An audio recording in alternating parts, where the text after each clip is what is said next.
Hey, what's up, everybody? It's just Charles Sebastian to welcome you guys to another episode of the Dreamers Pro Show, where we cover everything from sports, hot topics, classic debates, entertainment, and we give you guys a fresh perspective on things and how we see them. And today we got a great show for y'all, but before we get into it, please make sure you like the video and subscribe to the channel. So, excuse me, today was the day I had every intention of taking off. I didn't want to do anything today. I was like, let's just kind of take a break. It's the last day of the month, and then we pick it up tomorrow to get it going. But then I woke up and I'm like, you know what? Well, if I see something interesting, then sure, why not produce some content?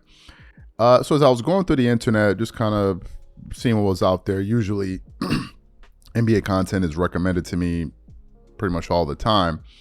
And I came across some sound from LeBron James after the game that the Lakers played last night. As you guys know, the Lakers played against the Minnesota Timberwolves. I believe they beat them 111-102.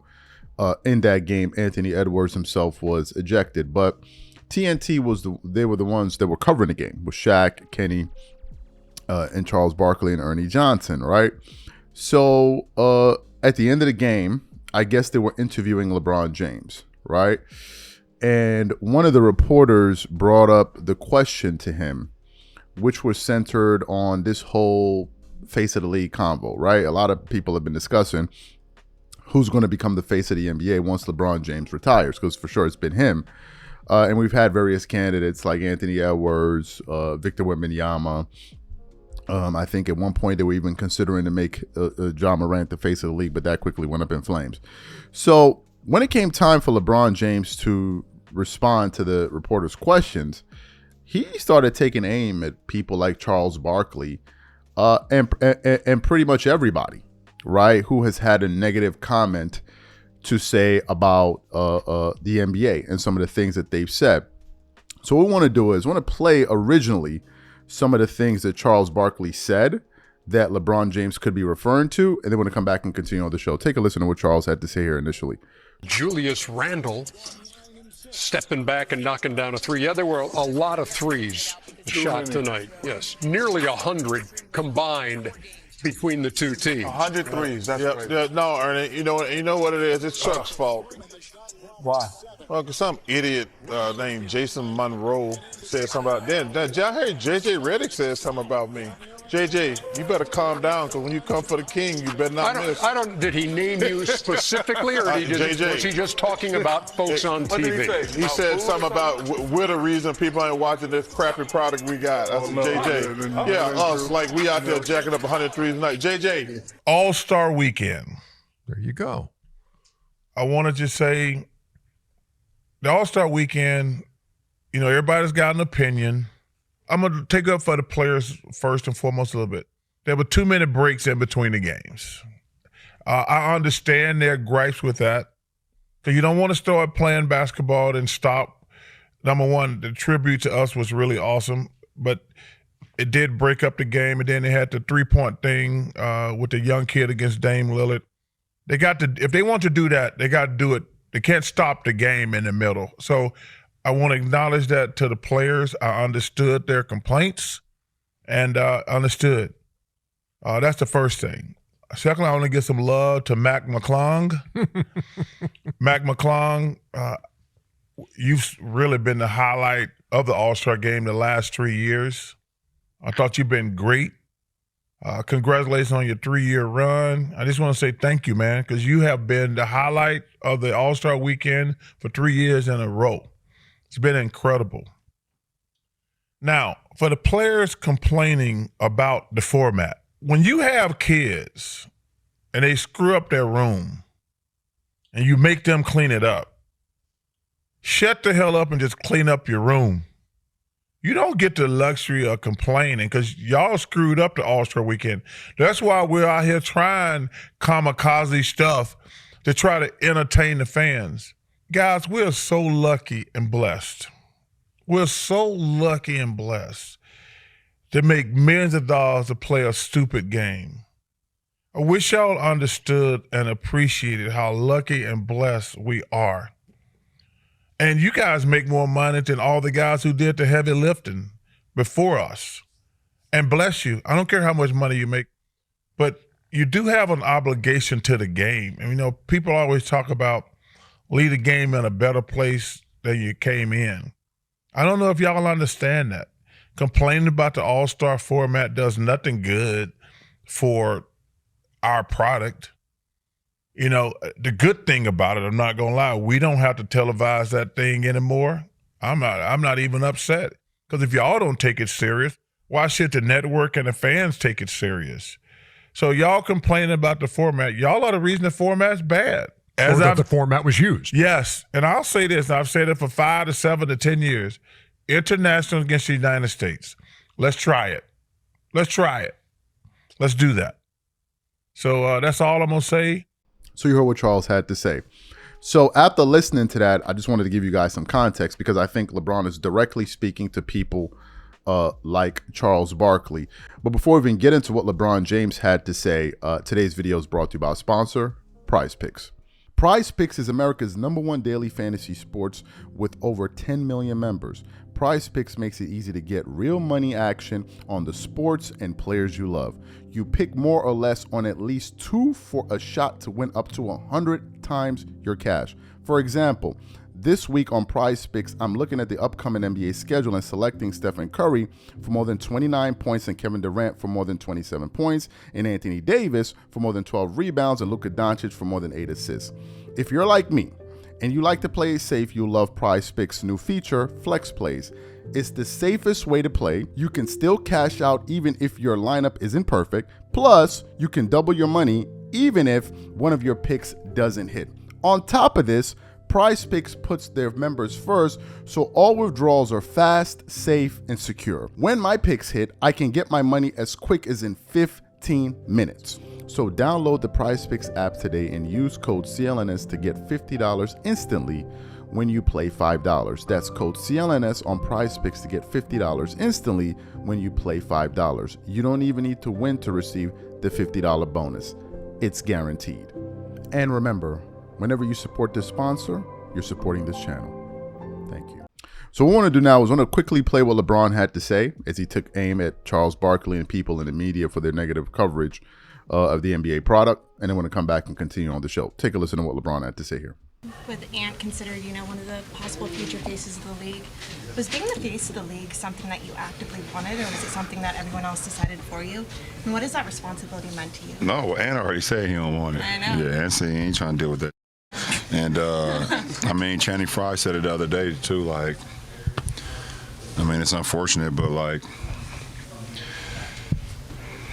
I don't know, why do you want to be the face of a league when all the people that, that cover our game and talk about our game on a day-to-day basis on everybody? That responsibility, it's just weird. It's weird energy from the people that, I don't know, but Channing, he said it. He said it perfectly. He couldn't have said it no better. But Ant said he don't want it. Obviously I didn't ask for it, but I knew there was a responsibility for me, not only to my family, my friends, my community, and whoever that was going to follow my journey throughout my career. Not only in Ohio when I started there, but all over America and all over the world when I traveled all over the world. So. I've always taken that seriously and understood from the beginning what being a professional was all about and being a role model was all about. So try to hold that with the utmost respect and honor. But I feel Ant. I understand. I completely understand. This is weird energy when it comes to that. So you heard what LeBron James had to say, and you also heard what Charles Barkley had to say. What are my thoughts on what LeBron is saying? You know what? I've come to the conclusion that there's just going to be a disconnect.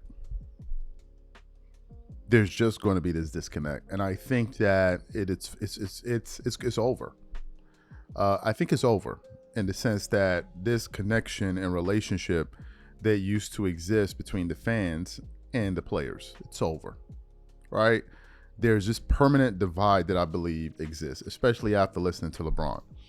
What LeBron's comment said to me was that he seems to be totally just clueless as to some of the things that people are saying. The question is this.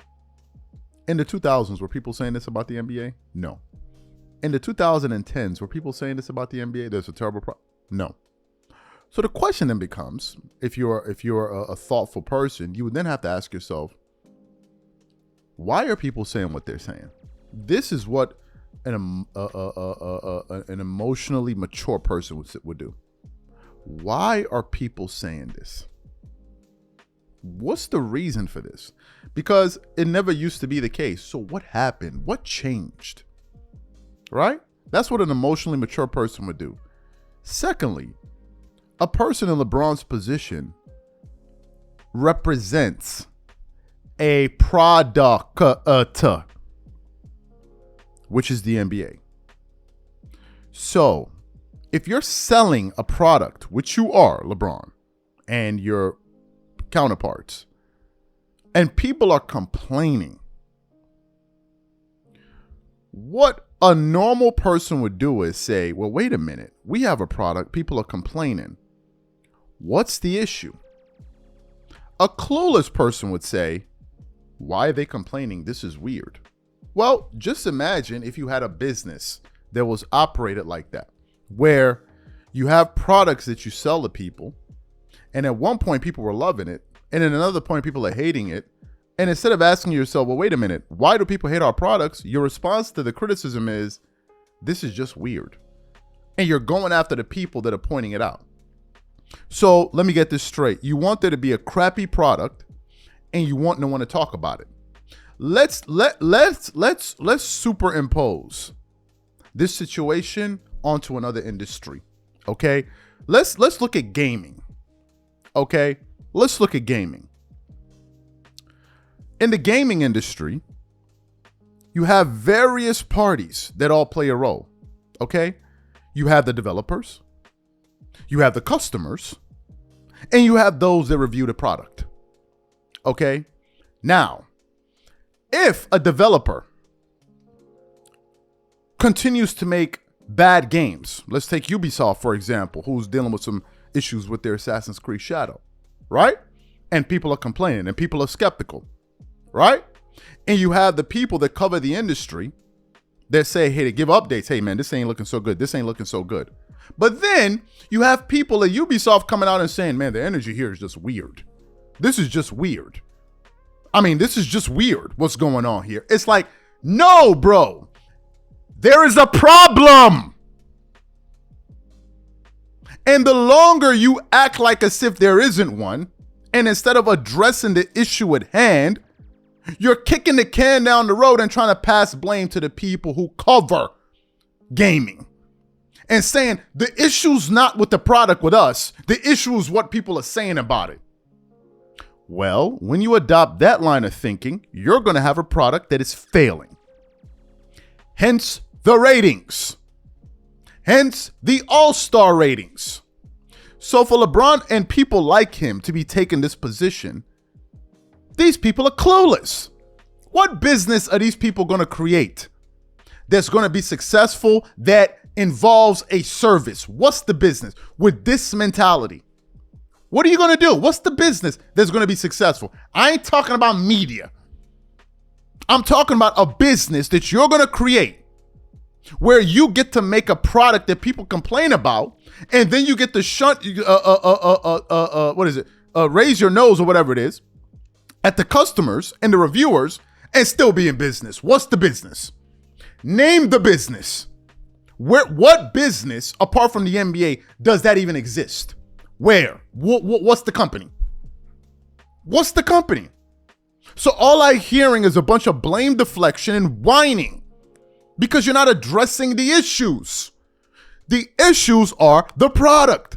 The fact of the matter is Charles Barkley and all of these guys never used to speak like this 10 years ago. So the question then becomes, what changed? You can't have conversation with these type of people. They don't reason properly. Even people that believe they're reasoning properly don't reason properly. This is basic logic. Basic. This is just logic 101. You don't need to go to Harvard for it. You don't need to go to Yale for it. You just need to be able to understand and process issues properly. This is rudimentary stuff here. Because if you believe that this line of thinking makes sense, let's apply it to another industry and let's see if it holds water. If it doesn't, then you know your reasoning is flawed. So anybody defending LeBron on this issue doesn't understand basic logic. Basic logic. You cannot have this mindset and then go into another industry and think it will work. It won't work. If you're a developer and you're building homes at one point, you have fantastic homes, great finishing, great materials, and then all of a sudden your homes are collapsing, roofs are falling through, pipes are bursting, and people are complaining about it. Man, so-and-so developer is not doing a good job. And your response to that is, man, this is some weird energy out here with these people saying that we're doing a bad job. It's weird. What? You won't be in business for much longer. These guys are lost in the sauce. Lost in the sauce. They have no self-awareness of what's going on beyond their bubble. I wonder, do these guys even speak to NBA fans? Do you have conversations? Maybe what the NBA needs to do is hold a town hall. They need to hold a town hall where they get real NBA fans in there and get some of these players in the room and let them hear what they have to think, what they think. Companies do it. It's called surveys. It's called surveys.